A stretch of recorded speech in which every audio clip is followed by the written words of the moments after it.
ഈശോ മിശിഹായിക്ക് സ്തുതിയായിരിക്കട്ടെ.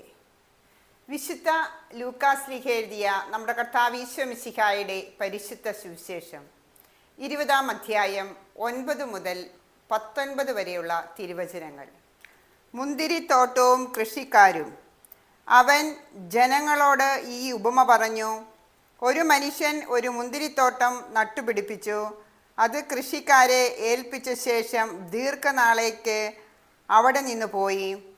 സമയമായപ്പോൾ മുന്തിരിപ്പഴങ്ങളിൽ നിന്ന് ഓഹരി ലഭിക്കേണ്ടതിന് അവൻ ഒരു വൃദ്ധനെ കൃഷിക്കാരുടെ അടുത്തേക്ക് അയച്ചു.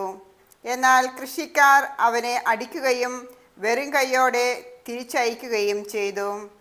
അവൻ മറ്റൊരു വൃദ്ധനെ അയച്ചു.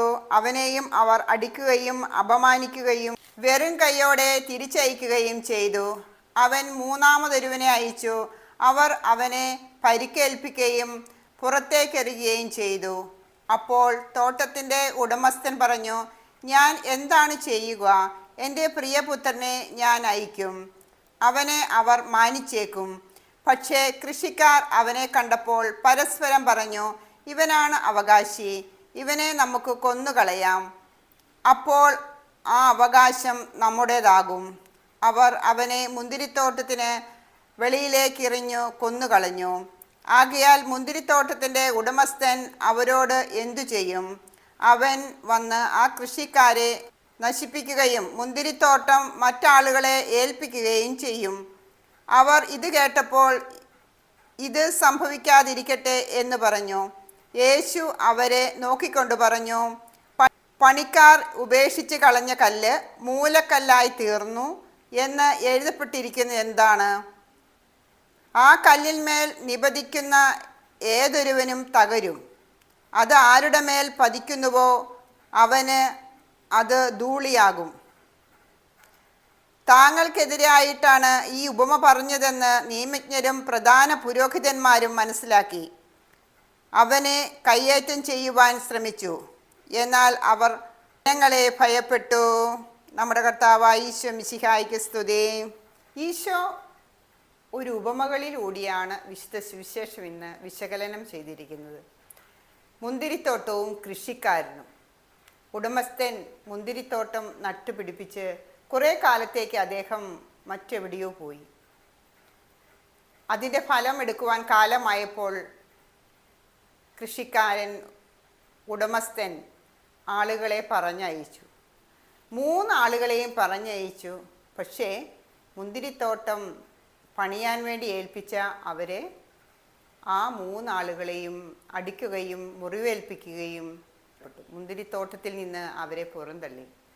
അപ്പോൾ ഉടമസ്ഥൻ വിചാരിച്ചു, ഞാൻ എൻ്റെ മകനെ ഇനി പറഞ്ഞയച്ചാൽ അവനെ അവർ സ്വീകരിച്ച് കാര്യങ്ങളെല്ലാം വിശദമായി പറഞ്ഞ്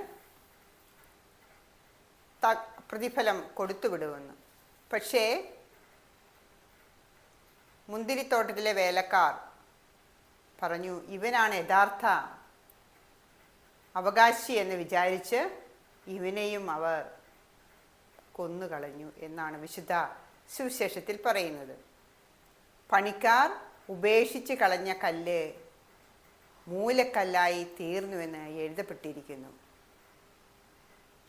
ആ കല്ലിന്മേൽ നിപതിക്കുന്ന ഏതവനും തകരും, നാശമുണ്ടാകും എന്ന് യേശു വ്യക്തമായി പറഞ്ഞിരിക്കുന്നു. ഇത് താങ്കൾക്കെതിരായിട്ടാണ് പറഞ്ഞതെന്ന് നിയമജ്ഞരും പ്രധാന പുരോഹിതർക്കും മനസ്സിലായി. അവർ യേശുവിനെ കൊല്ലുവാൻ തന്നെ ശ്രമിച്ചു. പക്ഷേ യേശുവിൻ്റെ കൂടെ ധാരാളം ജനങ്ങളുള്ളത് കൊണ്ട് അവർ ജനങ്ങളെ ഭയപ്പെട്ടു. സ്വന്തമായി നമ്മളെ ഏൽപ്പിക്കപ്പെട്ട ജോലി കൃത്യനിഷ്ഠയോട് ചെയ്യുവാനും വിശേഷത്തിൽ വിശ്വസിച്ച് യേശുവിൻ്റെ വചനങ്ങളനുസരിച്ച് ജീവിക്കുവാൻ നമുക്ക് ഒരുങ്ങാം. ഈ വലിയ നോയമ്പിൻ്റെ ഈ വലിയ ആഴ്ചക്കാലത്ത് ഈശോയുടെ കുരിശിൻ ചൂട്ടിൽ നമ്മുടെ മനസ്സിനെ നമുക്ക് സമർപ്പിച്ച് പ്രാർത്ഥിക്കാം. ഈശോയെ, എന്നോടും എൻ്റെ കുടുംബത്തോടും ഈ ലോകത്തിലോടും എല്ലാവരെയും, ഈ ലോകത്തിലുള്ള എല്ലാവരുടെയും മേൽ കരുണയായിരിക്കണമേ. ഞങ്ങളുടെ പാപങ്ങൾ ഞങ്ങളോട് ക്ഷമിക്കണമേ എന്ന് സത്യസന്ധമായി ജീവിക്കുവാൻ ഞങ്ങളെ പഠിപ്പിക്കണമേ. ഈശോയുടെ കുരിശിൻ ചൂട്ടിൽ നമ്മുടെ ഭാരങ്ങളെല്ലാം ഇറക്കി വെച്ച് നമുക്ക് പ്രാർത്ഥിക്കാം. ഈശോ മിശിഹായിക്ക് സ്തുതിയായിരിക്കട്ടെ. ആമേൻ.